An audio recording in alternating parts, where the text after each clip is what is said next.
नमस्कार.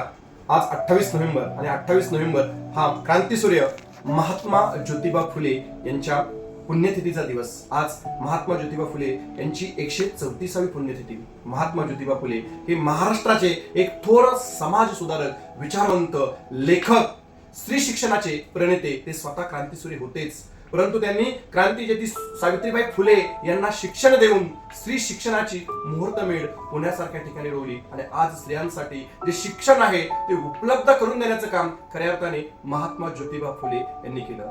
शेतकऱ्यांचा असूड नावाचा ग्रंथ त्यांनी लिहून शेतकऱ्यांच्या व्यथा समाजासमोर त्यांनी मांडल्या होत्या. आणि अशाच या थोर समाज सुधारकाच्या पुण्यतिथी निमित्त ज्ञानज्योत अकॅडमी व जीत सायन्स अकॅडमीच्या वतीने विनम्र अभिवादन. आमच्या संपूर्ण विद्यार्थी, पालक व शिक्षकांच्या वतीने विनम्र अभिवादन. महात्मा ज्योतिबा फुले यांचा शिक्षणाविषयीचे त्यावेळेचे विचार: विद्येविना मती गेली, मतीविना नीती गेली, नीतीविना गती गेली, गतीविना वित्त गेले, वित्ताविना शूद्र खचले आणि इतके अनर्थ एका अविद्येने केले. त्या काळात महात्मा ज्योतिबा फुले यांनी शिक्षणाचं महत्व समाजाला या काव्यपंक्तीतनं पटवून दिलं होतं. शिक्षण किती महत्वाचं आहे हे समजावून सांगितलं होतं. म्हणून अशा एका थोर शिक्षण सुधारकास देखील, शिक्षणच्या प्रेरणास देखील आपल्या अकॅडमीच्या वतीने पुण्यतिथीच्या निमित्ताने मनपूर्वक विनम्र अभिवादन. धन्यवाद.